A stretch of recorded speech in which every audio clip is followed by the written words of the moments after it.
Sisi tuchangamos.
At least 24. Hey, I send the material. So, oh, I'm not on mute.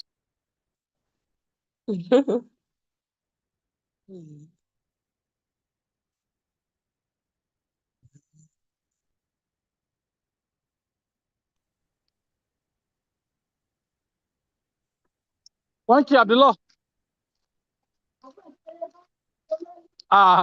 Awanli. Eko kambaya ni kile badiswa eko kambaya ni majala mambo jadi. Please meet your mic. Meet your mic, please.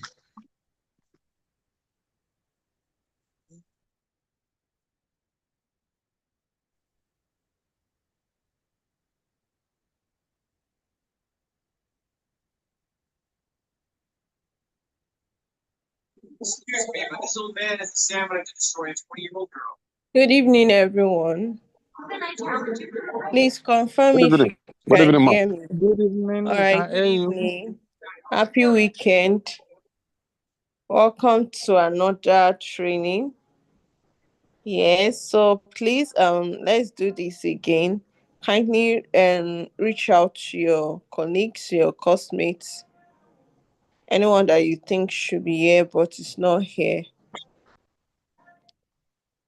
Our speaker will soon be here, so please kindly reach out to them before we start. Thank you.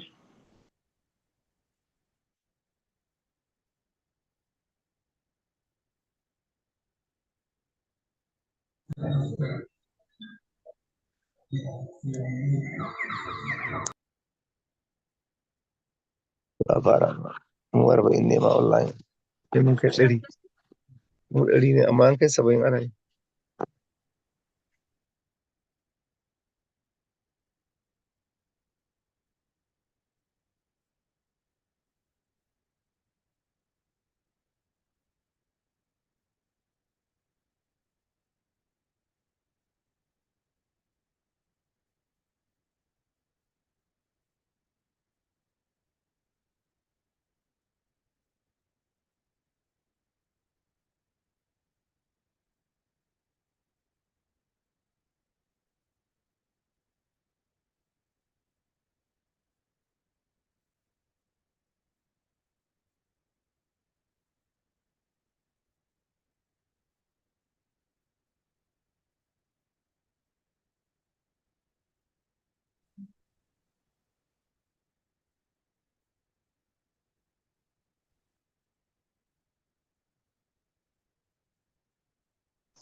Our speaker will join us in 10 minutes time.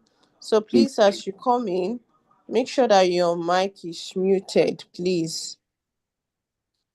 As you come in, check your mic to see if it's muted. If it's not, kindly mute your mic.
Tí wọ́n gbé wá pàdé, àwọn gẹ́gẹ́ ni wọ́n wí láwọn náà mọ̀ pé.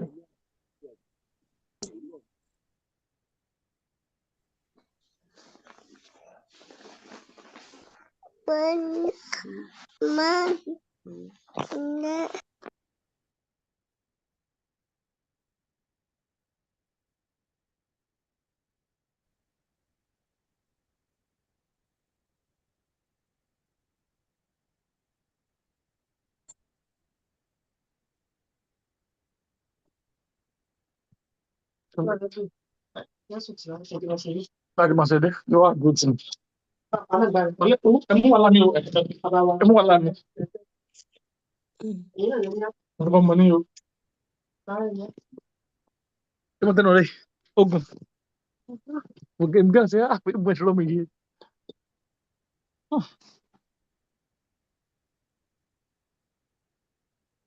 Mi ò ti jẹ́ mọ́ ní. Ó lè sọ fún ọdẹ mọ́. Ẹ̀fọn náà ni, ọ ń wọ́ ni.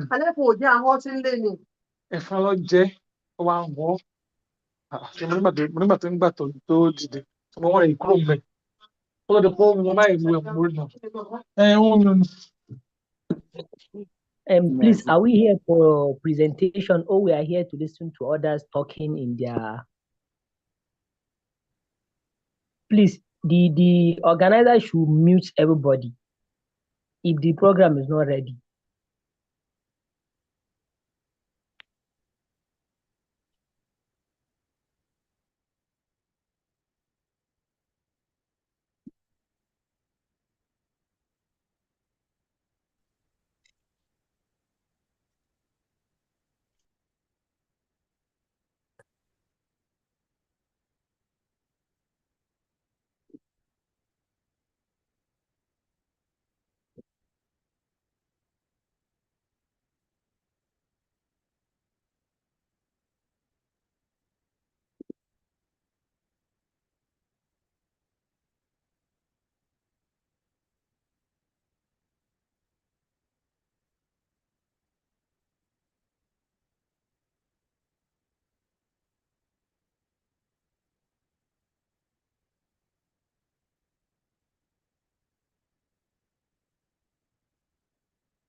evening, everyone. Hello. Good evening, everyone. Can you hear me? Good evening, sir. We can Good hear you, evening, sir. but We it's can not hear so you. audible. Can you increase the volume a bit? Good evening, sir. You're welcome. Thank you very much. Can you hear me now? Yes, we can, but it's a little faint. Okay.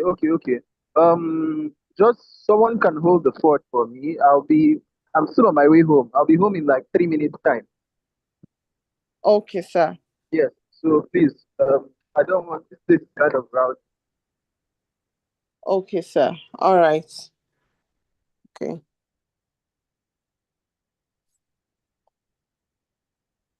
All right, please, let's just exercise in each patient for him to settle down so the class can start. Thank you so much.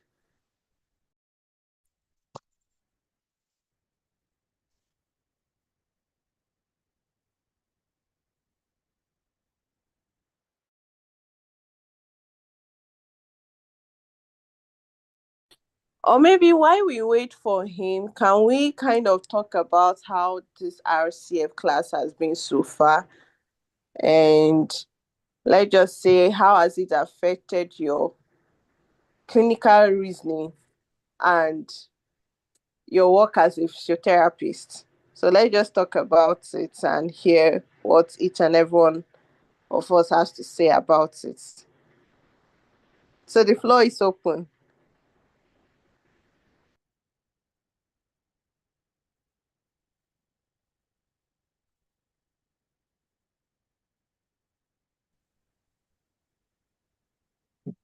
Good evening. Please, just before they start commenting, how many classes do we have left? Okay, so we have like I really have to check our schedule in order to give you a definite response to that. But just know that we're already coming to the end of the RCF class, sir. But is it still up to like 5 classes? No, I don't Like a think range. so. I'm not certain, sir. But we'll get back to you about it. And so far, nothing has been said or done about our attendance. But I will assume everything is fine. Okay. Okay, sir. I just feel if you're really confident that you've been very active in class, then you have nothing to worry about it, sir. But just bear in mind that the list will be out very soon, and you just get to cross check it. But don't be afraid about it, sir. Hello, All Mrs. right. Tumishe. Good evening. Good evening. This is Yes. Victoria speaking. Okay. Sorry for the mix up. Sorry. It's fine, This sir.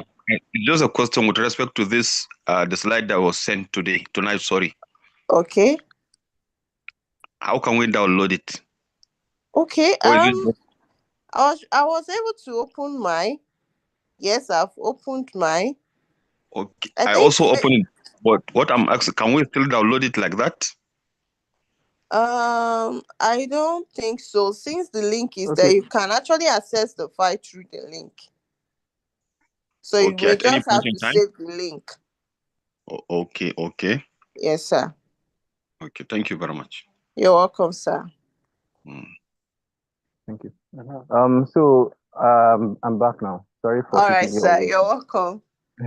Thank you very much. So I want to attend to the question. Someone was asking about the slide. So what happened is that slide is meant to be shareable. I think in the first cohort, I shared it on the group. Either the first or the second one. The first one, yes, both first and second cohort. I shared them on the group. But this time around, I don't know what happened. The file is no longer on my WhatsApp. It's no longer on my WhatsApp, and I tried sharing it from PowerPoint. It was telling me that the file size is too large, so it couldn't share. That was why I just decided to copy the link so that everyone will be able to have access to it. I'll see if I figure out how I can download it, then I'll definitely I'll share with us. Or maybe I'll reach out to, I don't know who can help me do that from see if it's still obtainable from the first group, the first training group, so that it can be re-forwarded from there. So back to the conversation. Let me. I want to open my.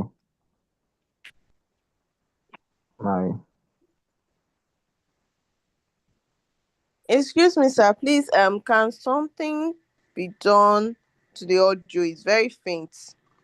I don't know if I'm the only one that's encountering it. Can you increase the volume a little bit? How is it now? Okay, it's better.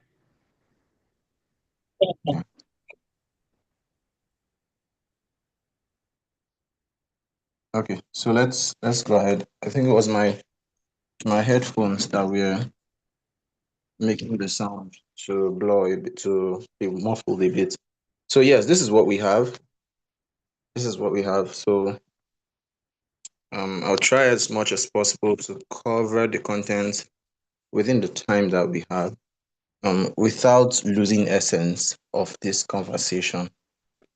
So this is, we're looking at relevant digital and soft skills for rehabilitation professionals. And this conversation is relevant to all of us, every one of us. We have a lot to do here, a whole lot to do here.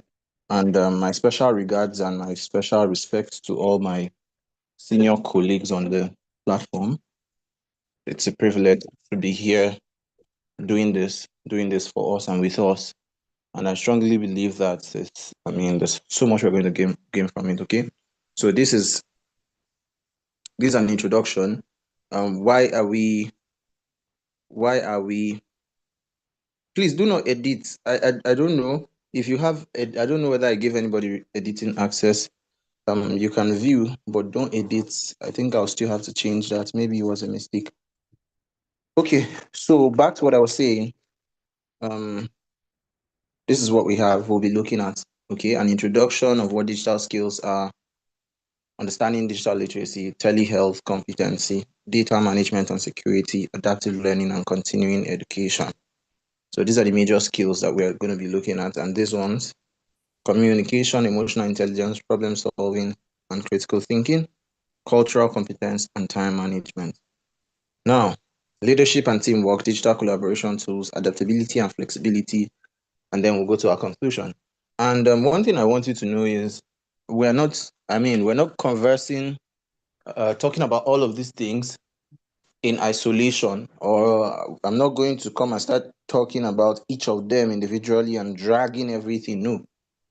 Some of these things are things that we already know, but a proper understanding of context, a proper understanding of these things in deeper terms will help us go a long way with them. Okay, so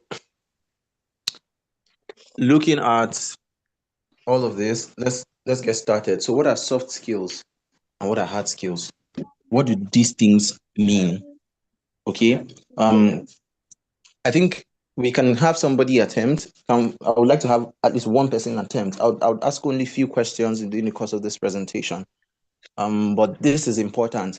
Can someone attempt to differentiate what are soft skills and what are hard skills?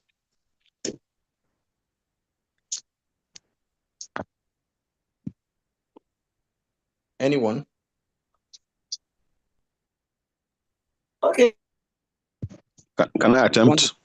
Yes, please do. Please do, sir. Hard skills refers to the physical things that you can touch, while soft skills are the ones that you can just see. Okay. Soft skills. What would be an example of soft skill? Communication. Okay. Amazing. I actually love that. I love the definition. Of course, we'll still put some things together. But I love the fact that you said the hard skills are things that you can touch. It makes sense. it is a part of it. Okay, and we're going to see it here. We're going to see it here. So look at hard skills. These are the things that I had to categorize under hard skills, right? Technology, ICT, digital skills, and handicrafts. Okay. Technology. So what are hard skills and soft skills? Hard skills are tangible skills. Okay. They're tangible in the sense that you can readily present evidence for them. If you tell somebody that you're a graphic designer, they can tell you, okay, can I see your work? Right there, right there. They'll see what you've done. And there's evidence. You can readily present an evidence for your proficiency in a hard skill. Of course, skill is all about proficiency. You know how to do something, that is a skill. Please, whose mic is open? Can you help me lock the host? Please help me. Please help me mute the mic. So, like I was saying, skill is proficiency. Just the way you are doing your manual handling in the clinic, you are doing your ear examination, you're doing your patient interview, your clinical assessment, all of those things. They are skills. And the interesting thing is, I work with a lot of people, coaching and mentoring and all of that. And I find it intriguing that there are many people who are very skilled, but they don't even know the skill that they have. They don't know the name. So if you don't know the name of the skill that you have, how are you going to harness it? There are many people who have a lot of skills, especially health professionals and medical professionals. A lot of our lives have been tied to the clinic or the classroom. So we don't even understand that there are some of these skills that are transferable. Your ability to teach can be translated into almost anything. You can teach anybody. You can do life coaching, public speaking, mentoring, training, consulting, whatever, because you're able to pass on knowledge, right? So back to skill. Like I said, skill is proficiency, what you are able to do, especially when you can do it well. Okay? What you are able to do or to create, something that you have the ability to do. Now, hard skills, they are things you can readily present evidence for. And it oftentimes requires less engagement with human beings. It requires less interaction with human beings, with other people, or with yourself. So we're looking at technology. What can you do with tech? So now, to make this easy, there are points where all of these things interplay, where hard skills and soft skills meet together, right? But then at the basic level, there is this interference between you and the machine most of the time. So if you're doing graphic design, of course, you're trying to do communication. The end goal is a soft skill, right? But the activity in itself is a hard skill. You're doing graphic design, you're interacting with your phone, your computer, technology, and all of that. That's hard skill, right? Digital tools, digital skills, artificial intelligence, ICT, communication technology, whatever, hard skills. Handicraft. So you are making something. You are an O&P professional, and you are trying to make a splint for a client. Okay, you're trying to make a splint, or you're trying to produce, to do cast for a patient and all of that. That is a handicraft. It's a craft. People who make beads and make bags and make all sorts of things, it's a craft. Even your profession, the handling, manual handling and all of that's craft. Those are hard skills. Okay?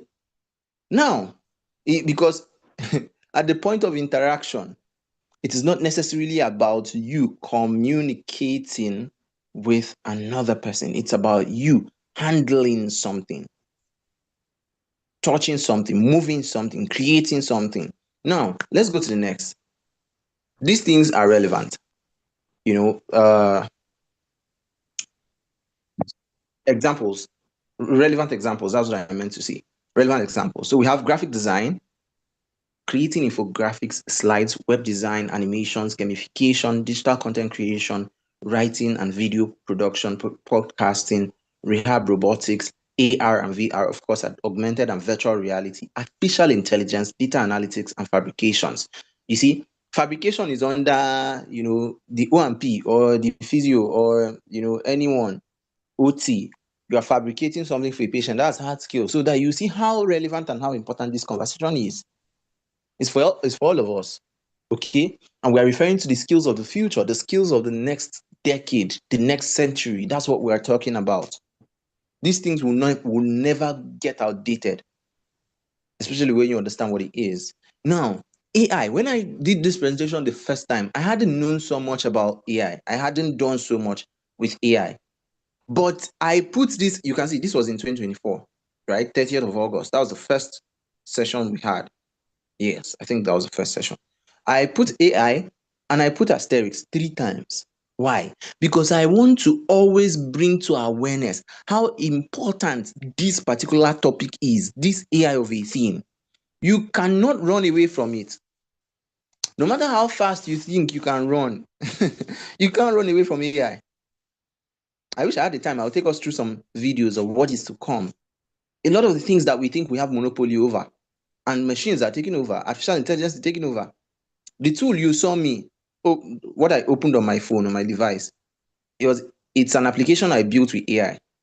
And that's the application I'm using to review my patients currently. So I don't even have to crack my head about past medical history, all of those things. And then at the end of the day, I'll now decide which what possible diagnosis, differential diagnosis. No, this tool does this thing for me. All I need to do is to take history. I can basically take this history and suspend my brain, which is not what I'm advocating here. But like, you are the expert. You are in control of the tool. You are in control of the machine. You are in control of whatever device, right? And you are able to prompt. It's called prompting. You're able to prompt. You're able to design. You're able to supervise so that you can do the higher executive level thinking. So I put these details on the platform, and the system, kind of analyzes the entire conversation, synergizes the conversation, looks at their biodata, looks at my history, looks at possible red flags, all of those things, tells me what the next line of action should be. Oh, should this be an acute case that physiotherapy should be involved in? Or these are the signs, there's a mixture of maybe biodata, risk factor and symptoms and signs pointing towards a red flag or a yellow flag. Who does this patient need? And all of that. I'm able to give my patients more detailed care, more robust care. Why? Because of integration of digital skills. Now, I usually say something when I coach or train or speak. The future belongs to people who understand combined intelligences. That you have to be able to combine both of them. It has to be a good mix of both worlds. Okay? Both intelligences. Whether it is, hard skills, soft skills, you need to master both. You need to at least choose some of these hard skills to learn and master. You are not too old for it, neither are you too young. You can learn how to design with AI. You can learn how to do graphic design with AI. Like you do a flyer or a book cover right now, you can learn it. You can learn how to build an application like the one I was using. You can learn it, how to do it right now. In the medical rehabilitation entrepreneurship program, one of the sessions I taught them how to, how to build applications. Very, very easy something, very easy, like insanely easy. Okay, so digital content creation, we all need this. Now we complain that quacks are online, quacks are taking over your job, quacks are doing this, quacks are running adverts, quacks are posting. They are the ones that people know. Recently, I was just trying to, this guy, this young man that has been trending, the physiotherapist he calls himself process therapist that does not have a license. And yeah. Come on, why don't get sweater? So please mute the mic. Mute the mic before me too. I'll start feeling cold. Victoria, please help me unmute their mic. So, like I was saying, I saw one of his posts, and one lady came and said, "Oh, where is his office? That she wants to bring her parents. She has patients that have stroke." I said, "Take this patient, tell the patients to go to the hospital, and when they are done, they will be referred to an appropriate physiotherapy center or physiotherapy department with licensed to see licensed professionals. That's how somebody jumped on me and wanted to tear me apart. Accused me of being jealous, the normal thing, the normal Nigerian thing. I said, okay, I've said my own out of my good conscience. I've said the one I will say, right? But why am I saying this? These people are the ones out there, the ones who have the wrong information, the ones who went to school for only 6 weeks. They went to one traditional class, one class or two classes, and they give them certificates. And they are coming out online and they are posting and they are making a lot of money. They are building things. They are bribing their way through to the point that even if you want to indict them, there's almost nothing you can do to them. Why? Because they are out there. They've gradually built trust through content creation. They have testimonials. Patients come to their place and they do one thing or one thing. And whether it is spontaneous recovery or what they did contributed to the recovery, nobody cares. The only thing that matters most is that they put the video online and people are watching. 1 million views, 2 million, 10 million views. And we are now the ones sitting back, doing nothing but complaining. Okay, so these are skills. Gamification, let me highlight this one. Now, you can build games. Speaking to the physio now, do you know you can build games that would help stroke patients in their screen? Maybe they can play this game and put it on their TV screen. It doesn't even have to be your clinic. They can just connect this thing to their TV screen and they have a sensor in their hand, right? That if they move the sensor, it moves with whatever is on the screen. So maybe you want them to be doing D1, D2, upper and lower, upper extremity flexion and extension, PNF, right? With what is it called? Maybe some kind of weighted resistance, and then you create something like that, and they follow the pattern, and they are using it to burst balloon that is showing on the TV screen. They are busting something. That kind of software. Do you know if you prepare something like that and you use it to pitch for a grant, there's no, there are ideas that will come to my head. I'll just be sharing because I'll be glad if somebody can pick it up and run with it. If you can use that to apply for any grant, it will be hard for any panel of angel investors or venture capitalists to sit down, listen to that kind of thing, and they will not invest in it. It will be almost impossible. Okay? It will also be almost impossible for a patient to hear that there's something like that and not want it. Why? Because physiotherapy exercises most of the time are boring. I'm not the one that said it. This research, most of the exercises are boring. That's why we don't even do them. Most of us. By the time you do SLR 15, 20 times, your legs start shaking. You just change channel. But when these things are turned into games, imagine how beneficial it can be for patients. Audiology, you can build something, a tool, maybe audiology, speech therapy. You can build tools that can help people practice different things, different sounds, different objects, rapidly naming objects, something like that. Maybe a stroke Therefore, patient that lost speech, a you ṣe know. tó sì ọmọ ṣe ká wá bẹ̀rẹ̀ wíwọ́. Ah, please help me. Victoria, please help me mute. You can even mute all. You can mute all of them, all the members, so that whenever anybody wants to speak, you can all mute them. So, like I was saying,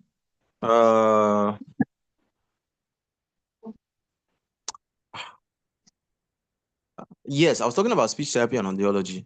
You can build games. There's stroke patients after a stroke, they forget speech, they, for memory issues and stuff like that. You can build a tool that people can play simple games, simple memory recall games.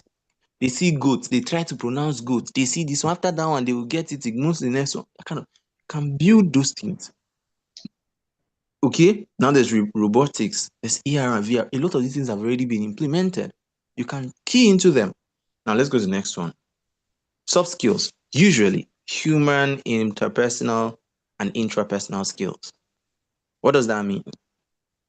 Human skills, you interact with people, real people. Okay, you are you are relating with people. There must be another person in the picture, or it must be you within yourself. One of the two. Okay, that's where we talk about soft skills. Once you introduce machine, you've diluted it. Once you introduce machine, is no longer completely soft skill, right? So now, if you introduce machine or any tool or any communication device, so if I am on phone, we are doing this session now. This session is more like where will I place it here? Let's call it video production or podcasting or digital training or instructing, right? But what I am doing, I am communicating with you on the other end.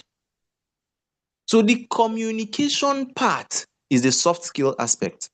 But the fact that I'm holding my phone, I'm doing this with slide, PowerPoint that was prepared by a designer, you know, and it's arranged, the whole thing, the design, everything, and I'm communicating with a device. That is the hard skill component. I hope this makes sense. Now, this is human, interpersonal, intrapersonal. Examples, relevant examples: emotional intelligence, social intelligence. Some people don't know how to relate with people in, in the open. I mean, when you go for networking events, when you go for social gatherings, you go to church, you go to the mosque, you don't know how to greet the next person and say, hello, how are you doing? My name is so and so, I'm a physiotherapist and all of that. A lot of us lack that. Empathy, adaptability, persuasion, teamwork, leadership, organization, communication. And that's why there will always be rivalry in everywhere, in the family, in the society, in the healthcare sector. If it's not doctor fighting physio, physio is fighting doctor, doctor fighting nurse, because so many people have almost zero soft skill intelligence.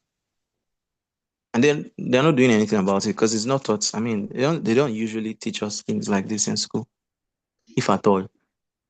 Okay. So, interpersonal, intrapersonal skills.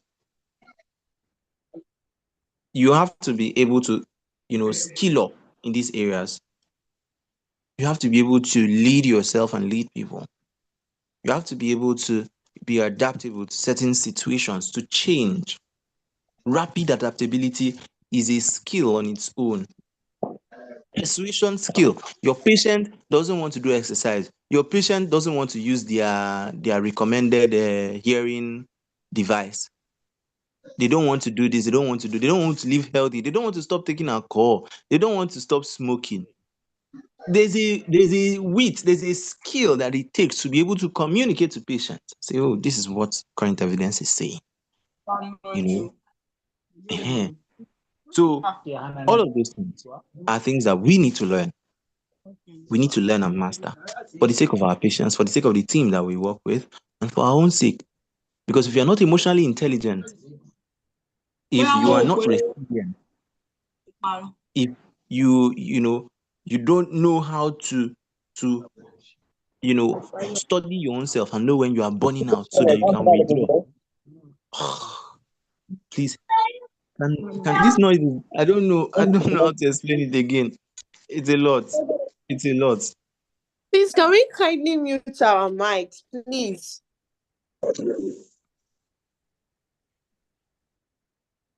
So Mr. please Salisu, can you mute your mic? Peter, I mean you're outside. Please mute your mic. help them mute. Sometimes people may not know that their mic is open. Just help them mute. I think you can as the host. Check, please. I was locked out. Okay. Call came in. So please, Akindele, you are the current host. Can you kindly mute the those that their mics are on? Peter Akindele OA, please. Okay, Thank man. you. I will just... All right. Thank you very much. Thank you very much. Apologies for the break in transmission. So, like I was saying, so this is where we are. Digital transformation in healthcare. So I'm giving an example of digital skills. Okay, remember, hard skills, usually you interacting with machines, tools, robots, artificial intelligence, technology, whatever. Soft skill, you interacting with yourself and interacting with people. Okay? Knowing when to draw your own personal boundaries, knowing when to say no, knowing when to take sick leave, knowing when to, just protect yourself, right?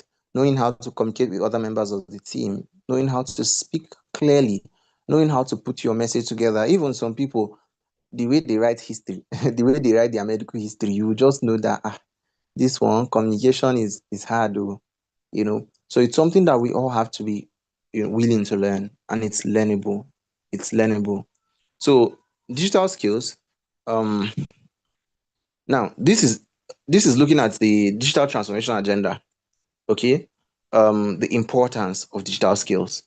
The agenda is Agenda 2030. I think it should be here in my slide. Agenda 2030. That by 2030, I think there's another landmark, another time frame. I think that's 2050. But the goal is that by 20, I think 2050, I'll find out. All the activities that are possible to mankind will be done digitally. Not that everything will be completely done digitally, but that there will be almost nothing you can think of in this life that cannot be done digitally. That's the digital transformation agenda. And the side effect of that is that many people are going to be left behind. Many people are going to be swept under the carpet. A lot of the things that we take pride in and we think nobody can take from us is going to be taken. In fact, statistically, it is usually professions that their professionals think. It's usually the people who think and say, oh, AI cannot take my job, computer cannot take my job, this one cannot take my job. They're usually the ones that are swept away first. They're usually the ones that are swept away. So if you find yourself saying that kind of thing, also pause and ask yourself, am I really getting ready to not be swept away? Or am I hanging on to things that don't really matter so much? We used to think that surgery is impossible, that surgery will be done without a surgeon being present. Someone conducted, I don't know if you've seen that was last year. A surgery was conducted, I think either from South Korea or from one place, one country, one Asian country. A surgery was conducted either in the UK or the US. How did they do it? They just connected a robot and connected the robot to the hand of the person over there, and they were using a what is it called? A camera lens and all of their whatever to go into the tissues and explore and open and tear and cut and stitch back. It was the hand of a robot that was doing it on the other side. What does this mean? Automatically, the fact that a commuting system is needed, a driver and a pilot is needed to convey this person from one place to another, that one is out. The fact that a surgical assistant, or multiple surgical assistants would have been needed and all of that, preparing for all the plenty things trench that they will be speaking there, that one is out, right? So you can imagine how far we're yet to go and how much time we have left. With the speed of this transformation, there's nothing that will be impossible in the next 3-4 years. With the speed we are going, we used to think that, medical professionals are so special. Radiology now, radiology. If you're going to be a radiologist right now, it's almost like your job has been taken away, because there are a lot of tools. There are like hundreds of tools right now that can take an image of an ECG. Let's even leave ECGs, and that one is cardiology. Take an image of an MRI, take an image of an X-ray, and analyze the X-ray. Analyze the MRI, spot all the whatever that even the radiologist is bound to miss. That is where we are going. Precision medicine, precision healthcare. Someone has built a tool. I saw that in one business pitch, whatever. Someone built a tool, a brazier that can detect early cancer in women using artificial intelligence. So you have to just wear it like a bra, regular bra, and then it can detect early cancer, and it works. It has been tried. It works. So that's where we are going. That's the agenda. So in order for you not to be swept away, you have to be prepared. You have to be preparing. You have to say to yourself, I'm not too old for this, and I'm not too young for it. I can understand it because it's easy. Whenever you tell yourself, this one is for these Gen Z children, it's for you younger people, I hear that a lot. I taught my mom how to use ChatGPT. She doesn't disturb me any longer. Before, any small project that they are doing, any small thesis that they ask them to write, any small proposal they are writing in their workplace and all of that, all of the promotion exam and blah, blah, blah. CJ, do this for me. CJ, write this for me. CJ, this one, they told us to write. I'm like, Mommy, open your phone. Go to chatgpt.com. We opened, we started. I taught her how to use it. I taught her how to use the WhatsApp extension and all of that to actually generate a lot of text and then paraphrase and everything. So now she doesn't disturb me. She just goes to ChatGPT and generates. Higher, she will just send me what she has generated and ask me if it's good. I'll say yes. Saves me time. Saves her time too. You know? So it's easy. Some of these things are very, very easy. It's just that we're afraid to look into them. Now, there's a rise of telehealth, electronic health records, and digital communication. We should take note of this. In fact, robotics too. Recently, I saw, you must have been seeing this advert, a robotic device that does massage. Not to say that physiotherapy, of course, every physiotherapy doesn't like anybody referring to them as massage people, right? But then it's crazy that we brag with our hands-on skills. We brag with the fact that, I would make we see the AI we go they do massage.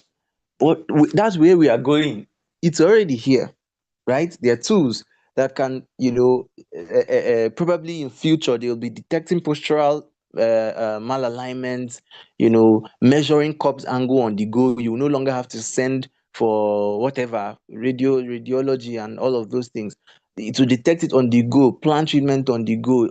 So you can imagine the goal is that at the end of the day, machines will take over a lot of human function, a lot of human tasks. Sitting down to ask a patient, oh, past medical history. Okay, how did this start? Okay, when it where is it location, onset, blah blah blah. In the future, that part will be totally eradicated. You would only have guides, voice models. Each number they click, it will explain it to them thoroughly, more than you even do, because they will do it at their convenience in their houses, sitting in their parlor, eating chicken, and then the tool is asking them, oh, so tell me how this pain started, and that. In the clinic, as you are doing one other thing is coming to your head. Next thing, you have missed one thing. When you go home, you now remember, there are too many important things you missed, though. But then, what do? We don't even practice metacognition enough, because by the time you go back again, you realize you are not the same person seeing the same patient. So the patient will meet another person and continue with the documentation, free active exercise, this, that, and they'll just do the generic something and move on. And it just continues like that. But where we are going to, machines are going to be able to extract the accurate information, plan treatment accurately, and even in some cases execute. That patient can just come, put himself inside one chamber. It will strap itself and do gentle traction and heat and all of those. That's the future. The only thing is that in the near future, only the rich can afford it. But sooner or later, it's going to be democratized. But one thing is certain, sooner and later, one thing is certain. Many people who are not informed, many people who are not ready, many people who are not keen into this transformation agenda will be swept away. With all your degrees, with all your achievements, with everything, you'll be swept away. Okay, so now let's look at the next thing here. Soft skills, the importance of soft skills. They are the critical role of interpersonal skills in patient care and team collaboration. Very, very important. That's where soft skills come in. Okay, you need to be able to communicate with your patient. You need to be able to educate your patient. Educating your patient. Physios go for outreaches.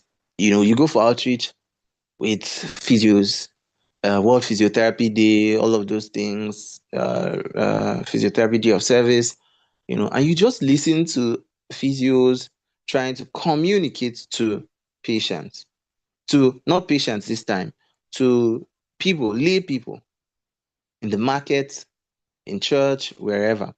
And then you are telling people, oh, so it can be spondylolisthesis or spondylosis. So when it is spondylosis, some things just it bugs me.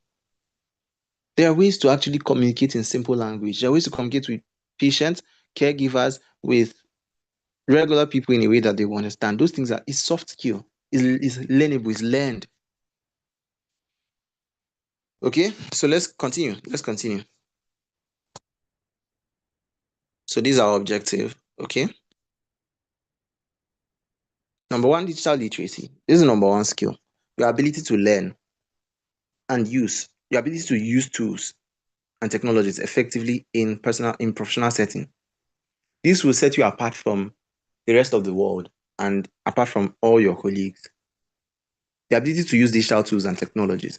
Now, let me give us gist. So you know that one of the things that most physiotherapists hate is taking history, clinical history. Taking history is not the problem, but you see, writing it down and documenting it appropriately, wahala.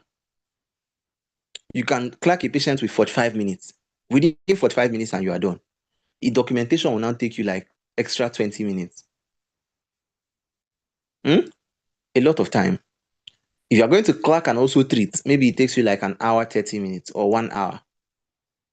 And then you are going to still document. So a lot of people they hate documentation. Now, how about using AI in such a way that as you are documenting directly into an AI tool that will organize everything that you have said without altering a thing.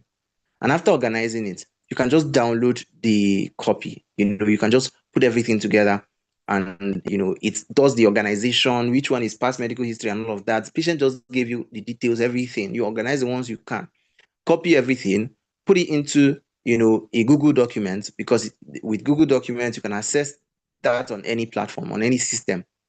Use the EMR system, the hospital available system, go to the EMR, go to your Google account, download the history, plant it into the EMR if it is like an open one. Or if you have to like keep copying and pasting, it's still fine. It still works. That's what I did yesterday. I clocked the patient and I just used, I used AI, put the details there. Of course, you will not put in patient's name and any sensitive detail, but put the details there, arranged it, copied it, planted it into the system, simple and smooth, and my documentation came out amazingly well. You can still use AI tools. The tools I'm building currently are more like first contact assistance. So these are tools that would tell me what next steps to take, what next questions to take. Oh, a patient is saying this, ask about this, ask about this. At the end of the day, put all of these things together. This could be what it is. Oh, this is a red flag. That is, so I tell people, medical professionals, doctors, nurses, anybody, if you're working with any patient, we have no excuse in 2026 to misdiagnose a patient or miss any diagnosis. We don't have excuse, except it is actually very, very complicated and we can't find solution. But we have no excuse to miss a diagnosis. Actually, of course, physiotherapy diagnosis and medical diagnosis are different. They are very different, and it's important that we learn the difference. They are very, very different. We don't diagnose sacroiliac joint syndrome. We don't diagnose what is it called? We don't diagnose osteoarthritis. We don't diagnose ulcer. We don't diagnose all of those things spondylosis. We don't. We have our own unique way of diagnosis, right? But even at that, you can suggest diagnosis. You can collaboratively pin a diagnosis. You can reach out to the doctor and say, oh, this thing I'm suspecting this. Try and investigate this because this is what I think. Because of this test and that test and that test I did. Okay? And that can change the entire course of management. So imagine that a patient comes and, they just say, oh, you have pain in your knee and pain in your ankle and you have a history of what's it called, rheumatoid arthritis in your family. Your mother had rheumatoid arthritis, so it's definitely rheumatoid arthritis, and they put you on one drug for rheumatoid arthritis, and then you come for physio, and you as a physio, you do your examination and you realize that you take note, and after everything, you get to a conclusion that this can be. So the drug definitely has to be changed. You cannot say, oh, you want to avoid the problem of the doctors and you allow your patient to just keep taking the wrong medication and eventually just destroy their system like that. No.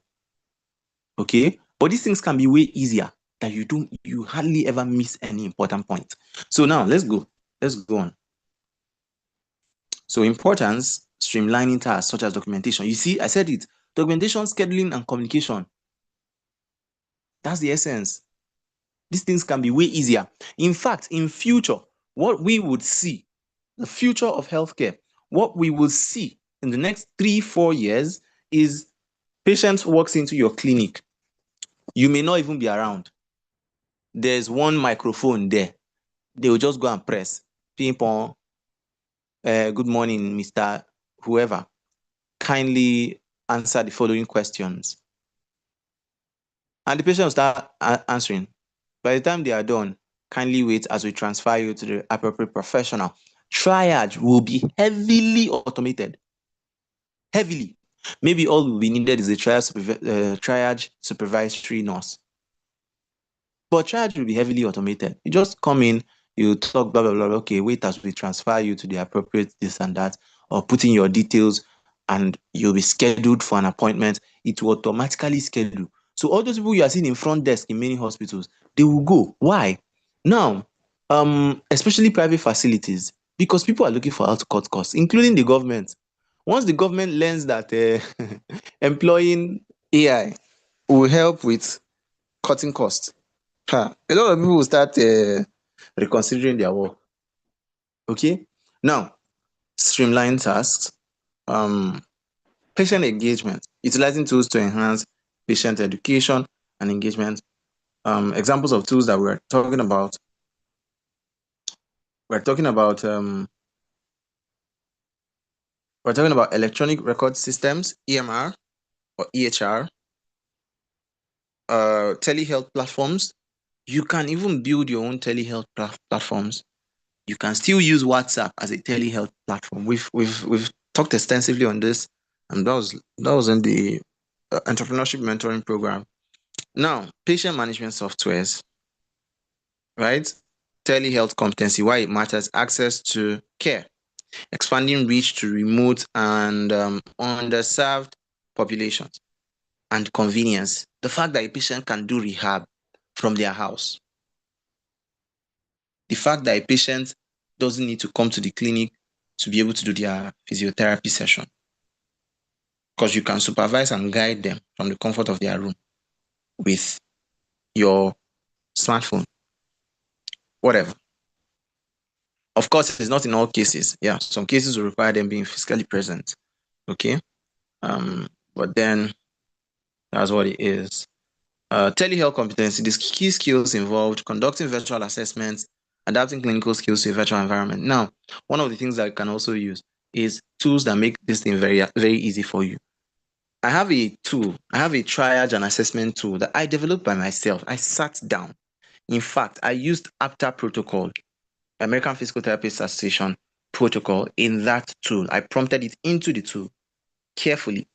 So now if I have someone who, I have this pain, I have that pain, I'll just send them the link.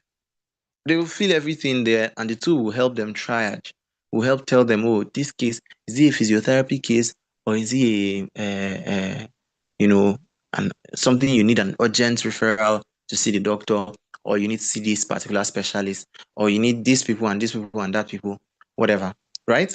Makes it the work easier for me. They can take the history and then develop a history note at the end of the day that they can copy and send to me. So I don't have to be wasting my time asking past medical history, past surgical history, and all of those things. There's the summarized version available for me. Then when I look at that summarized version, anything that I feel like is worth asking again, I'll ask. Okay, effective communication, ensuring clarity and rapport building in virtual settings. These are the key skills that you need to be able to thrive with this telehealth of a thing. Troubleshooting, basic skills to manage common technical issues during sessions. So we have data management and security, ensuring accurate, up-to-date patient records. That's accuracy. Efficiency is another importance. Then we have security concerns. These HIPAA and NDPRA and NHA. NHA is National Health Act. The HIPAA Act, the NDPRA, all of these things are actually regulations protecting data. National Data Privacy Regulation Agency, that's NDPRA, protecting the use of patient data. Okay, it's important that we are also aware of these things for the sake of medical legal cases to avoid indictment. Okay, it's important that we are aware of these things, how to protect data, so that it will not now be that you are doing what's it called? You're doing you're doing telehealth, and then you now pack all the patients and put inside the WhatsApp group. So after every consultation, you send their consultation notes into the WhatsApp group. No. So there's a whole lot that we can learn, with this, especially when it comes to privacy and data. You are not selling your patient's data, right? So adaptive learning and continuing education is also something else that we need to learn. Okay.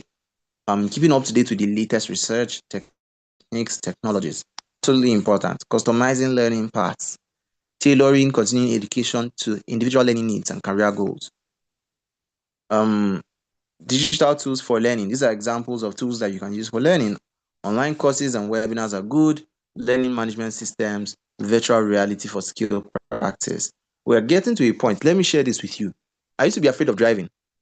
I've always been afraid of driving. And when I went to the driving school, they didn't start me on the vehicle. I started with a simulation, right? They put me on one computer screen, and then the thing had a more like a game console, something that looks like a car, and you'll be driving. So I was able to use that to overcome the fear of driving that I had. Okay, and that's where we're going. That's where we're going. That's where we're going. So, we as physiotherapists, as occupational therapists, speech therapists, and all of that, we can learn to start using some of these tools, especially for student level. That thing that you are not so sure that you'll be able to do, maybe putting yourself in patient scenarios, in real case scenarios, and all of that, and practicing with virtual reality. That's where we're heading to. That's where we're heading to. Okay. So now, communication. Why is it crucial? Clear communication is vital for effective patient education and treatment adherence. Team collaboration, I've mentioned this already. If you don't know how to communicate, you and your team will be having issue all the time. All the time. All the time. Sometimes I just wonder why there's almost always a lot of rivalry in the system. And I could narrow it down to the fact that a lot of people don't know how to communicate. We don't know how to communicate. Even when we have grievances, we don't know how to express them intelligently.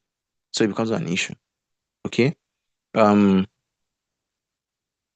Let's just keep moving. Let's keep moving. So what are the key skills? Listening, active listening. This is what you see. This listening here, it's so crucial, yet often so ignored. Many health professionals don't listen. A lot of us are guilty. We don't listen to our patients. We are too in a hurry. We are too fixated on trying to reach a diagnosis. Some people even celebrate diagnosis. As a healthcare worker, you're seeing a patient, and this patient is frustrated. This pain has taken a lot from their lives. They've suffered, but you are just so excited. I read this in school now. This is Osgood scatter. This is Osgood scatter. It's not osteoarthritis. It's not juvenile osteoarthritis. It's Osgood scatter. I'm very sure of that one. That's it now. You are bragging of your ability to reach diagnosis. Meanwhile, that's not what matters to the patient.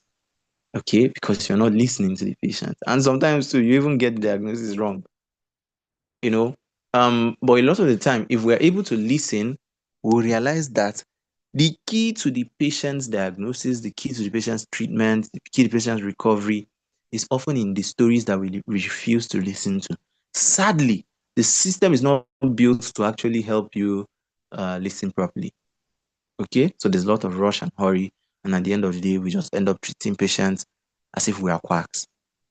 Okay, we do pattern recognition. Sharp, sharp, sharp, sharp. You don't already look patient. See, oh, this hand, leg, let's treat. You start treating. But it's not meant to be so. There are so many things in between, that hold the key to actual recovery. So listening is important. Non-verbal communication, facial expression, body language, eye contact, all of these things matter. The patient comes to you with an X-ray, and you look at the X-ray, and first thing you do is to scream and open your eyes wide and say, hey, Hey, with this your MRI, you end up in a wheelchair. Or, your MRI is like this and you are still working. Sometimes we do these things and we don't know the impact. We don't know the impact. I had a patient who had an experience with a similar experience after physio. She came with her 2 legs. After the physio finished scaring her life away, she went home and she couldn't walk. She was crying. It brought back symptoms of her. She was suffering from PTSD. Eventually, she told me that part when I assessed her. The next time I saw her, and I assessed her, she had PTSD. And that communication broke her, scattered her. Her pain became worse. She could not stand from the floor. That's how bad it was because of bad communication. Okay? So, using non-verbal language effectively. Clear instructions, conveying treatment plans in a way that it's easy for patients to understand. Now, emotional intelligence is basically about you knowing how to regulate, control, manage your emotions and that of the people around you, so that you don't mess up your emotions, so that you don't mess up the emotions of people around you. See yourself like a clock. Not a clock, sorry, like a pressing iron. A pressing iron has a metal inside of it, wired in a way. That metal is a thermostat. So when there's heat, it deforms the metal. So if it deforms the metal, it goes away, it bends it away from the current source. So once it bends it away from the current source, the current goes off. So the metal will now cool. It will start getting cool. And once it cools back, it will get in contact again with the current source. And then it will trigger. It will start heating up again until it can no longer. That's how it works. That's how our internal body regulator should work. But a lot of people don't know how to control that. So some people, their thermostat will just enter that connection and it's just red all through. From house, they will transfer aggression from everybody and bring it into the clinic. So all of these things are important. Okay? For patient and caregiver relations, to build trust and empathy with patients and carers, which is crucial for their recovery journey, and then team dynamics can't be overemphasized. So the key components, self-regulation, I've already explained that. You need to be able to regulate your own emotions. Okay? You need to be able to know when things are getting out of hand. Understand your triggers. That's self-awareness now. Know your triggers. Know what triggers you. Know what makes you angry. Maybe a doctor sending consults and writing your treatment plan for you makes you angry. Instead of you just swallowing anger every day, why not just take the consult and go to that doctor and say, hey, doc, this thing that you people write like this, please now, we don't need to be doing this kind of thing in 2026. I'm not saying that you should say it like this, so, but like you can go to them and express your displeasure. That just send to us. We know what to do. For expert review and management is enough, or just write for physiotherapy, right? But some people will not do that, and then they just sit and they get angry. The whole day is messed up. Why will a doctor tell me to do PM and STM and ultrasound? Why will a doctor tell me to do? You're already feeling bad, feeling sour, but go and talk to the doctor. Mbano. So, self-awareness. Understand what makes you trigger. Empathy, being able to put yourself in other people's shoes, your patients, your caregivers, your colleagues, your counterparts, your team. The medical doctor that you are castigating, if you walk in his shoes for one day, you may run mad. I'm being very sincere. If you walk in his shoes and see maybe they put you in GOPD and you see 50 patients in a day, and all of them are busy shouting at themselves because this person came first and that person came first, you will not even remember to refer to physiotherapy. So what if you put yourself in their shoes and decide to have more friendly conversations? Empathy helps. Motivation. Forget this motivation. It's motivation. Motivation. Okay. Why are you doing this? What's the motivation behind it? Okay. What's the strong reason behind what you're doing? And social skills, your ability to engage in social environments, your ability to connect, to share, to build rapport, and all of that without creating awkward scenes. So now, problem solving and critical thinking. This is also very, very important. We talk about this a lot. We talk about problem solving and critical thinking a lot. Every rehabilitation professional should be always 100% on their critical thinking cap, in their problem solving cap. That aura of problem solving. You should always be thinking of, oh, what are the problems that exist in our profession that I want to solve? What are the problems that exist in this clinic that I want to solve? The fact that, oh, patients are complaining about this particular thing, and how can it be better? Critical thinking. What are the things that are already being done that you have questions about? You are allowed to ask questions. You shouldn't practice like a zombie. That's what some of us do. Oh, this is the way it has been done. This is what they've said about it. We don't even care about research any longer. A lot of people don't read, don't study research, don't try to stay updated. So how can you think critically about things that have already been in existence? Oh, every patient that comes, same treatment regimen, same thing, same plan of care, same, this person is doing the same thing. They'll keep coming. Patient has come like 6, 7 times, no drop in pain. Something should make you ask questions. That's critical thinking.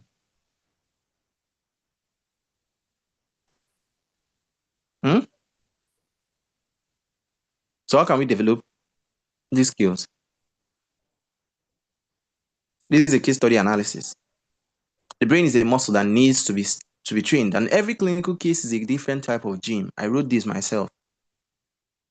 Regular practice with real life scenarios will do great good. That's where problem solving and critical thinking comes in.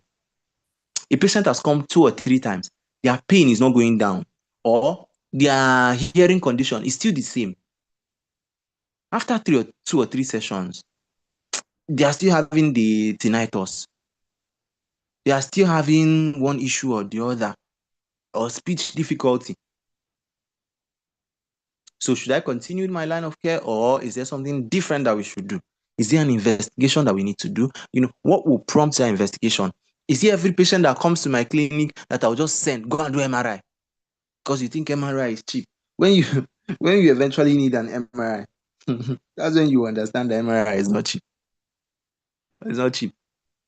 So what will make you decide whether this patient needs to do an MRI or not? That's critical thinking. And you cannot separate critical thinking from evidence. It's not just critical thinking is not subject. It's not how do I put it? It's not completely subjective. If you make it completely subjective, you will kill people. You will critically kill people. So, continuously reflecting on and learning from your clinical decisions. This is where, what did I even call it the other time? Metacognition comes in. So you treat a patient, you go home, you ponder, you research, you search, all of those things, absolutely important. Okay? So cultural competence matters. You need to be able to know what is applicable in different scenarios and situations. Okay? Let me give you a typical example. If you are seeing an Indian, if you're doing tele-rehabilitation for an Indian person, the way you nod means something different from an Indian. When you nod in agreement and an Indian is nodding, I don't think it means the same thing. When you take your head sideways, the way they used to do their neck, that's their own nod of approval. But to you, it may mean no. So you have to take into cognizance. This is a funny example, but then just to give you an insight into what I'm talking about, you have to take into cognizance those cultural differences so that you are able to, achieve the best for the people that you're trying to help. Yeah, tailor your outcomes, your care to cultural context. So the key skills that we're talking about here: cultural awareness, adaptation, communication. Okay, you are seeing a chief in his village, and then he drops his cap on top of he wants to keep his cap, keeps the cap on top of the table, and because you need the table, you just grab the cap and drop it on the floor or drop it on the bed. You may not know that that's desecration. You have desecrated his honor and might. you know. So that's it. Let's go to the next one. Overcoming language barriers and avoiding cultural misunderstanding. Time management is also another point. And in this time management, I'm going to share what is I'm going to share. Good evening. Sorry. Here. Welcome. So in this, what is it called? Time management. I'm going to share some things, some tips. A quick one that would help anyone with time management, and that is MADO strategy, right? M is mechanize, A is automate, D is delegate, and O is outsource. M, mechanize. Anything that machines can do, allow machines to do them. Don't take pride in suffering. There's no award for best in suffering.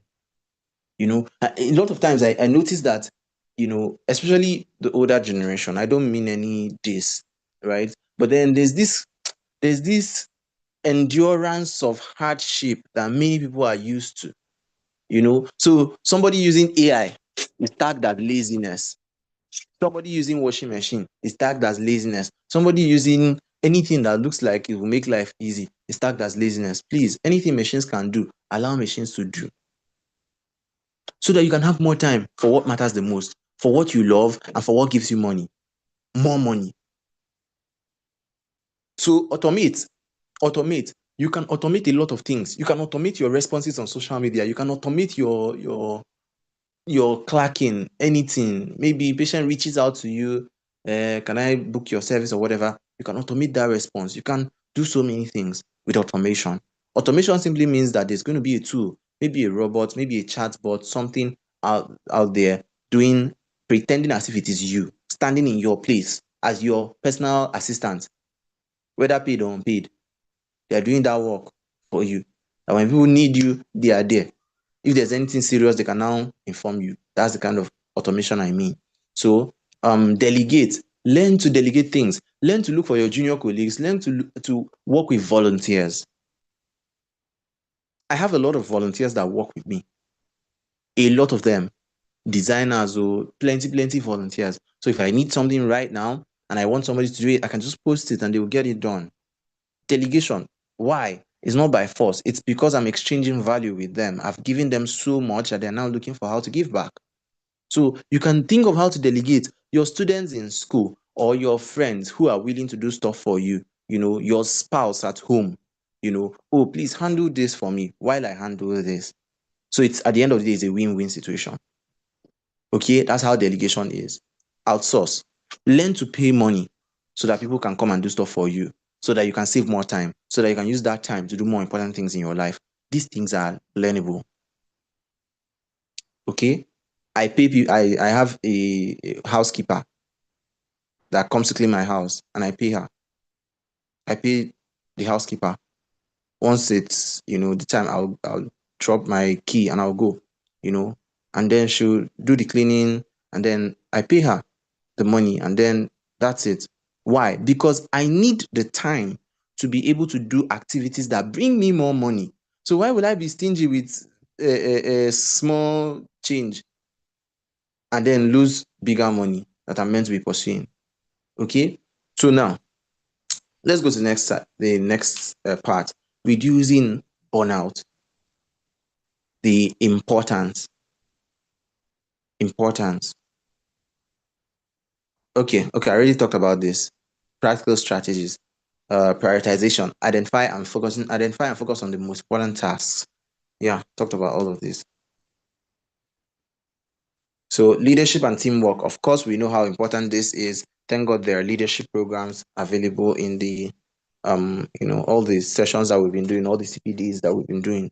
A lot has been going on in leadership, or you must learn leadership. It's not negotiable. We must all learn leadership, because when the change that we are even clamoring for comes, with the advent of first contact practice in Nigeria, a lot of responsibility will fall on our shoulders. The truth of the matter is, if I'm going to be very sincere, for physiotherapy now, the first contact practice will be a burden. It will be a major burden. We are chilling right now. We are literally enjoying. They are paying you the same salary. You come, you do work. Some places they will even before 2 o'clock, people are gone. 1 o'clock, people are. If you are a first contact practitioner, there's no way you will leave the hospital before 4. It's impossible. There's no way. Except you have reached consultant level, you can now assign people, you can delegate, So that's by the way. That's by the way. Relevance, talked about this. Leadership is important. Key leadership skills. I'm trying to round up before 10. Key leadership skills: influence and motivation, conflict resolution, decision making, your ability to make decision when it matters, adaptability and flexibility. You need to be rapidly adaptable. You need to know how to change with changing seasons, how to adapt with changing seasons. Very, very important. Now that we are talking about AI, digital this, digital that, how are you adapting? Or are you just doing the same old brick and mortar thing that's not helping you any longer? But how are you adapting? They say, okay, this one is new. How can I learn it? Are you even interested? Because the truth of the matter is, interest is the greatest currency here. Once you are interested and you put your skin small, you are going to learn. You will learn it, you will do it, you will find out it's easy, you will become more interested, you will do more. Recently, I can't count the number. Okay, I've paid for maybe like 3, 4 courses on artificial intelligence, and I'm paying for more because I want to learn more and do more. And I've been able to do a few things, not a few things, a lot of things. Many of them are so exciting, so amazing. These things are things you can learn. You can sit down in one day, and you will learn something that will change your life forever. Now, let's keep going. Adaptability and flexibility. You have to be ready to adapt to change. So, yes, digital collaboration tools. There are examples here: streamlining communication and project management, facilitating teamwork and communication when team members are not co-located. So these are examples of tools that you can use. Trello is there, Teams is there, Slack is there, Drive is there, Asana is there. There are many tools that we use every day, including WhatsApp. WhatsApp is a powerful tool if you know how to use it, including Facebook, whatever it is, Telegram. There are so many of them. So many of them. Maybe, definitely, we still have a lot of sessions where we would do all of these things in future. Maybe not in the RCF, but then we have a lot of sessions that we are putting together that would get to start teaching all of these things in details. So yeah, these are examples, and that's it for tonight. Okay. So summarily, integration of skills. Remember, I said it. Both of them are important. In fact, we say in the world of work, there's this saying: people get hired for digital skills. Huh? People get hired because they have digital skills, because they have hard skills. Sorry, people get hired for hard skills, but they get fired because they lack soft skills. A lot of people are fired because of the absence of soft skills. You can employ people, and within a few weeks, maybe 2 days, 3 days, you teach them how to use the tool, an accounting software, EMR, whatever, they will learn, right? But someone that has bad character, that doesn't know how to relate with people, that everybody is always complaining about, there's always that one person that when you come to the office, you don't want to see this person, you don't want to work with them. If they put you in a group with the person, you will run away, you will protest until they change. There's always that one person in every organization. You just be praying that you are not the person, but there's always that one person, and there's always that one person that everybody wants to be with. Everybody wants to be in a group with person. Everybody wants to be close to them. Everybody wants to be their friend. When you go and check, well, just you see it's soft skill. It's soft skill. And by the time people look and look and look and look and see, they see they can't cope with that one that doesn't have soft skills, that doesn't communicate well, doesn't relate well, always, fighting with everybody, emotional intelligence zero. And those people, they quick fire. Those are the kind of people that, they easily let go of. They easily fire. So yes, we've come to the end of the presentation, and I really hope that this was valuable to you. Thank you very much, and I'll be expecting your questions and feedback.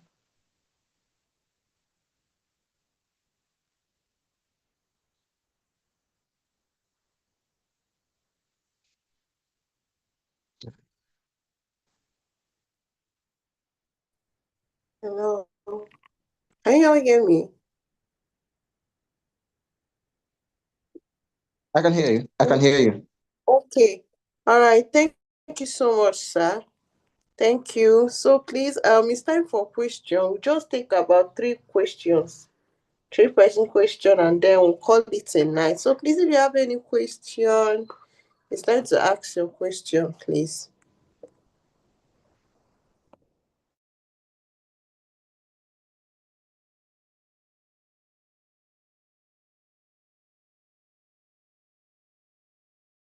Okay, ma. We have a hand. Okay, we have 2 hands already.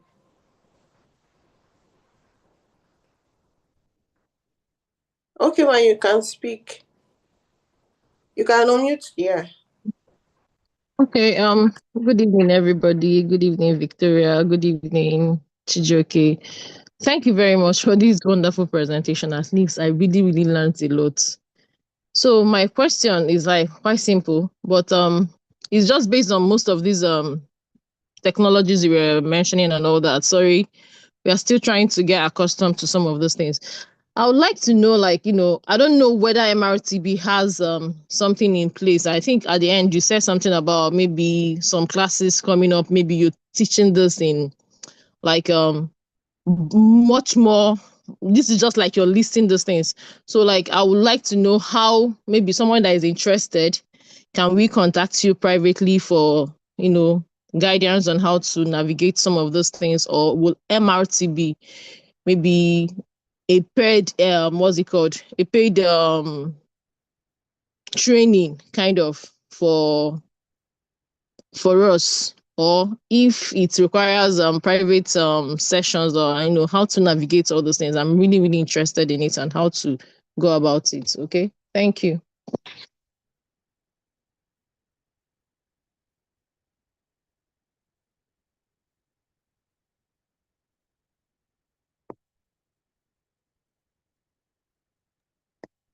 Hello, sir. Did you get the question? Are you still with us? Uh, okay, sorry. You can talk now, sir. Sorry about that. I was afraid though. Okay. I was wondering if you have pursued me from the place. So yes, thank you very much for that question. Thank you very much for that question. Or rather a request as well.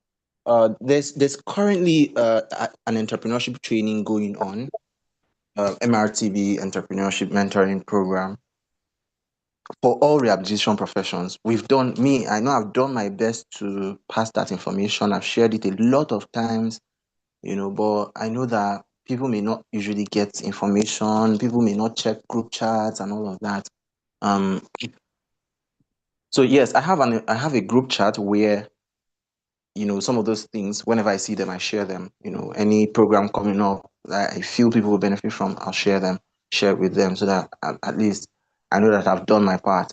Then again, in that program, in the MRTB entrepreneurship program, we've done a lot of sessions. We've done like 6 sessions so far, or 5. And in 2 of them, I've been able to, in fact, not 2, 3, because I had to redo one. I did that one twice. And I introduced some other different things there. And I've been able to do training on how to use AI tools to build stuff, to build apps, to generate content and all of that. So, and the replay is also available. The replay is available. I think I'll share the link. I'll share the link to anybody who is interested. And then when it comes to teaching, for now, I am not so sure about, MRTB hosting me in particular, like specifically to teach on some of these things. But then I know that through the entrepreneurship program, I've done some. We still have some a lot of outstanding topics, but then the tech part, I'm not so sure. I'm not so sure. But I think it's something that would consider. Okay, it's something we'll consider. In the meantime, I am open to helping anybody who is interested. I'm open to working with you one on one. But yeah, that's it. If MRTB comes on board and decides to do host a specific training for all the tech, all these things that I'm talking, that would be amazing. That would be amazing. For now, I'm not sure. I'm not sure, but I know that definitely we are getting there. I mean, we're getting there. We're going to be doing a lot of these things. So yes, I would. You can send me a message and let's work something out. I'll also. I believe Victoria, you can take the feedback to. You can come in. You can take the feedback to the board. You can take the feedback to Prof. So that Okay, sir. so that would put it as one of the things. Welcome. Put it as one of the things that we want to do in the future as one of the feedback. Okay. Thank you very much. Thank you very much. I can take the next question.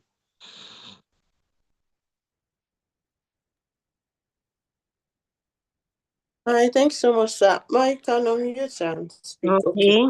Okay. Thank you, Chijoke, for this beautiful lecture. Honestly, I learned so much. Oh, But then thank I you. have a lot of, the teachings tonight prompted a lot of things, and I just want you to just address it generally. Is this Okay. issue of AI in the nearest futures, sweeping away a lot of professions? But I don't think physiotherapy will be totally swept off, because if you are saying that, are you now trying to tell us that there is no place for the hands-on? I've tried to a lot of online training on hands-on. A time will come, they will say you have to come in person, whether in Nigeria or outside. There is always that window of, okay, you can use this when you get to this point, then you have to come in person.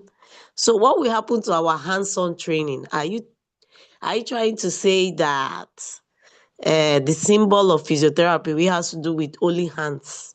Because I know back then, although now things are changing, we are now in the ICT, But then, those days when we were physiotherapy represents a pair of hands. So there is always avenue for, modalities. They say they are adjuncts to whatever we're doing. So please, can you expatiate, please? Because I was really getting concerned about that sweeping away of professions. So please, thank you. Welcome.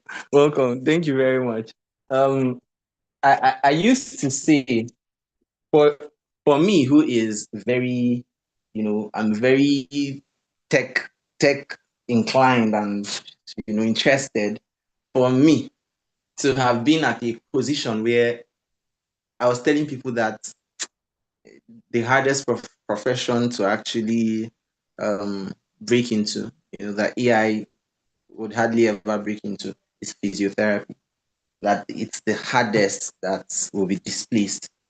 But then, I have come to realize that it is not as I thought. So I don't say that any longer, because I've seen things that shocked me. I've seen a lot of things recently that just made me realize that, nah, a lot of people will be replaced, and this is how it's going to happen. In the near future, there's going to be possible introduction of middle level manpower. Possible. Hopefully it doesn't happen in Nigeria, because Nigeria, the system is messed up already. But then where you have physical therapist assistants, right? If you are able to introduce, artificial intelligence and robotics, you will replace a lot of physios who are still practicing at basic level. You would only need one or two, specialists, or one or two supervisory physiotherapists, so that those supervisory physiotherapists will supervise the machines, the robots, and the physical therapist assistants, which of course is going to be cheaper, definitely cheaper. Now, some of the basic things, the repetitive things. Now, what machines and robots are going to take over are mundane, repetitive tasks and boring tasks. So when it comes to doing assessments, now why do we need more physiotherapists? Why do we need more hands? It's because there's more work, right? And if one person should take all of those work, all that work, the person is going to be burnt out, right? But then when you have tools, so it may not replace the physiotherapy thing entirely, but then it's going to replace a lot of physiotherapists. Why? We will need fewer manpower. We will need fewer human beings. So now, normally, let's say a patient physio is meant to be around to do clerking and all of that, clerk and then call the senior and all of that, and you're able to introduce someone that is sitting in his house and will just review, call patient on phone, do whatever they have to do, and integrate all the information and then pass it on to the senior physiotherapist to now attend to the patient. Time is saved actually. Time is saved. We're doing a training recently, the hands-on training, first contact practitioner training, and you look at the guide, the APTA guide for physical assessment and physical diagnosis, and you see how long that thing is. It is obviously insanely impossible to do that for like 5-6 patients in a day. You get tired, right? But then when you are able to integrate that with a tool, with an algorithm or a questionnaire that people can just fill it in their houses, then come in, and then you as a physio, you look at it, and if there's any question that they have or anyone they don't understand, you now explain and put them through. Something that would have taken you maybe an hour, 30 minutes, will now take like 15 to 20 minutes to conclude. So it will not necessarily completely replace, but then to a huge extent it will. And then when it comes to hands-on, you will need to be more skilled. You see, the people that will be replaced, I said it will replace those who are still working at the basic level. The people who are still working like assistants, if physios don't up their game, they are going to be heavily replaced. Yes, they're going to be heavily replaced. If we are going to think treatment is templated, AI will replace machines. What they are doing now, what every big company, the big tech companies, what they are doing now, they are investing heavily in training AI, in training tools with algorithms. So it means that if we decide that we're going to be doing the same thing over and over and over, the same template of treatment for this patient is the one we're using for this patient, it's going to be easy to overtake. It's going to be easy to build tools that will do all of those things better than us. It's going to be easy to build manual traction, what am I saying? Automated mechanical traction devices that would know the exact way the patient, calculate the traction force, while the patient is standing, it puts the patient in lying position, does the traction without any interference. All you need to do is just for the person just enter, and everything start happening. You don't need minimal assistance from anybody, and that's where we are going. For AI to be able to penetrate surgery, it's something as delicate as surgery. They are using what's it called, robotics, to connect people from different countries to do surgery. Physiotherapy is not going to be that difficult, but of course, the people that will not be replaced, whether physiotherapists or anybody, are practitioners who are very skilled, who have advanced practice experience, and who are inclined with technology and artificial intelligence. So if you are very skilled and you have good knowledge of artificial intelligence, you have good knowledge of how to use tools to make life easy for yourself and for your patients, right? You are going to be the one to replace others. It's just the truth. You're going to be the one to replace others. Why? Because they will need less and less human beings to operate certain things in the future, to carry this about. Oh yeah, you do massage, do PM 10 times, whatever. Those ones that are repetitive and mundane will be given to people who are lower in the ranks. So if there are enough interns, for example, who are going to be doing PM and STM and all of those ones under supervision, why do you now need a lot of experts? When a lot of the work, the documentation and all the whatever has been automated and made easier. I mean, it's going to be easy for everybody to use. It means that even people who came out from school, physio who just came out from school, who is inclined with, inclined to, very skilled when it comes to using digital tools and artificial intelligence, they will be just as efficient as some people who have spent many years in practice. There are things I'll be able to do right now that even a medical doctor who has worked for 10 years may be finding difficult. Why? Because I know how to employ AI. I know how to employ the right kind of tool. I know how to build the right kind of tool that I need for different things. In fact, I developed the tool that I just shared it with my friends. There's a community I have. There are doctors there, doctors, surgeons, nurses, dietitians, all of them. So I shared it with them and I told them to go and use it. Use it for your patients and then, see how it goes and give me feedback. So that's where we are going to. That's where we are going to. It will not completely replace us, but many people will lose their jobs. Many people will lose their jobs. And again, employers will favor employees that are skilled with digital tools and artificial intelligence. So that's it. I hope I answered your question.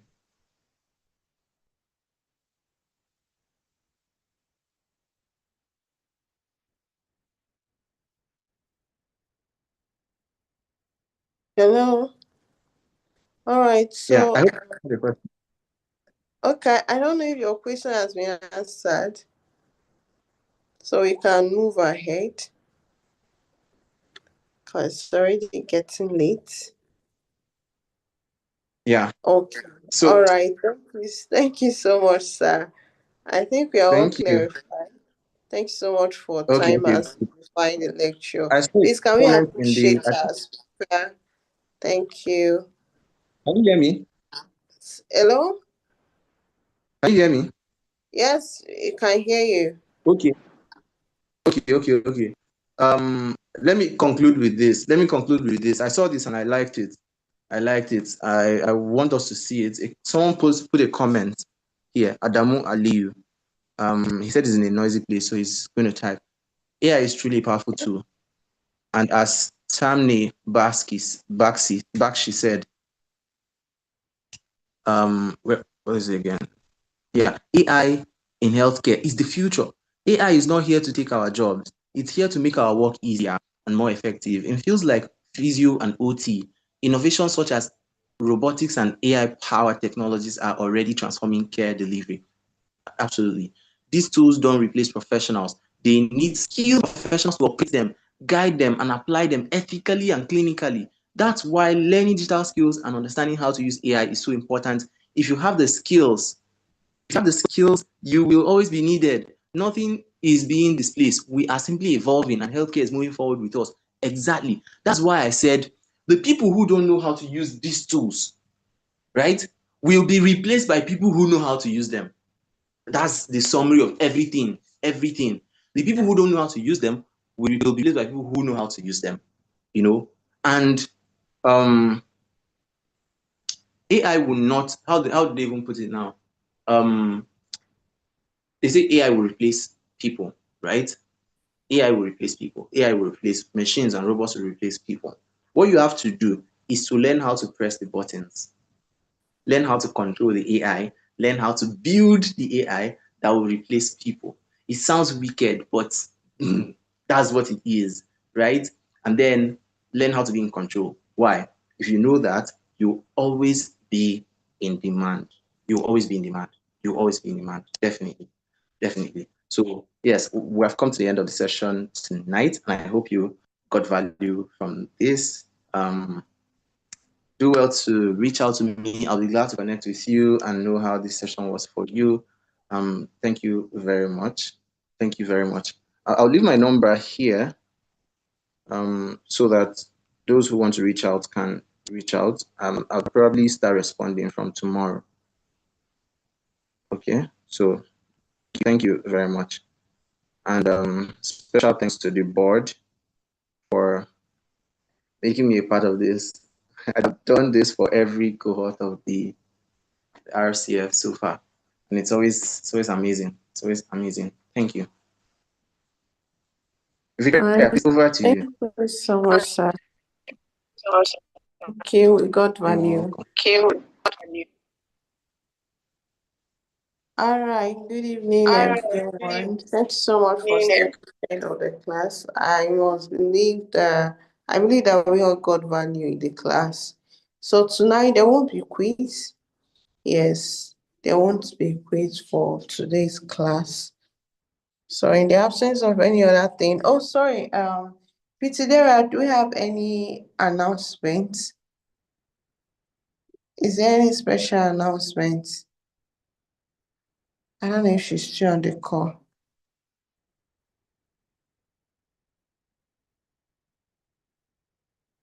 Okay, I've been trying to unmute myself. Good evening, everyone. Good evening. Coach CJ. Thank you so much for such amazing session.